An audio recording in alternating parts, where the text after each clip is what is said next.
In the coming years, computer chips will cost as little as a penny. That's cheaper than garbage, cheaper than scrap paper. So computer chips will be everywhere and nowhere, including our contact lenses. So when we put on our contact lenses and blink, we will go online. And who were the first people to buy internet contact lenses? College students taking final examinations. This means that my students will blink and they will not have to memorize all the things I've been talking about. This is going to revolutionize education because we cannot force students to memorize things that they can simply blink and get. And then if you feel sick, you will blink and see RoboDoc. RoboDoc is artificially intelligent, talks to you in plain English or Russian or whatever, speaks any language, accesses the entire internet for sound medical advice, almost for free. This is going to revolutionize the medical establishment. We'll still have doctors, but doctors will use RoboDoc as an aid.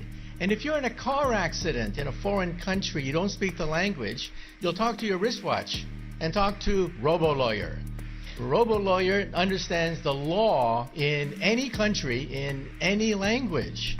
In fact, I personally believe that artificial intelligence, the robotics industry, will eventually become bigger than the automobile industry of today, because your automobile will become a robot. You will talk to it. You will argue with it. You'll have discussions with your car about the best route to take. And when you want to park the car, you simply tell your car, park yourself. And the car parks itself. This is going to revolutionize urban economics when you don't have to worry about parking anymore. And then the next organ to be digitized is the brain. You may not know this, but 2 years ago, scientists were able to upload the first memories. Memories can now be uploaded and downloaded. This makes possible BrainNet. BrainNet could be the next step in the evolution of the internet. Instead of zeros and ones, instead of text, you'll put emotions, feelings, sensations, memories. Teenagers will go crazy. Teenagers put happy faces at the end of every sentence. Why bother to do that when you can put the emotion of your first dance, your first kiss, your first whatever right there on the internet? And so in the future, when you walk into a room, you will mentally command the internet. You'll take dictation mentally. You'll turn things on, turn things off, communicate with other people. People will think of you as a wizard of some sort, mentally communicating with everything around you. That's BrainNet. And then biotech is being digitized now. We can create a human body shop. We can create from your own cells, so there's no rejection mechanism. We can create skin, bone, cartilage, noses, ears, blood vessels, heart valves, bladders. Complete windpipes can be grown in the laboratory. The next organ to be grown, by the way, is the liver.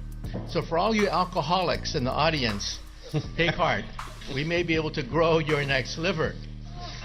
So even the economy is now being digitized into something I call perfect capitalism. You see, capitalism is based on supply and demand, but you don't know who's cheating you when you buy something.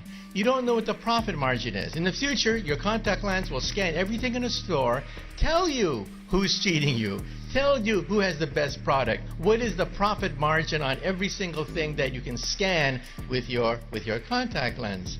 And so capitalism becomes perfect supply and demand. This means that there are winners and losers. The losers will be middlemen. Because why did Amazon become so big? Why did Airbnb, why did Uber become so quickly so large? Because they digitized the middlemen. So I tell my friends, if you want to become a billionaire, take an industry, take any industry. Write down all the places where there's friction, where there is middlemen, where there's obstruction, where there's frustration. List all the places in any industry, digitize it, and you too could become another Amazon founder. Thank you, Professor. In good futurism, that is a future with both inspires and terrifies. So thank you. John X. Army, signing out from the belly of the beast.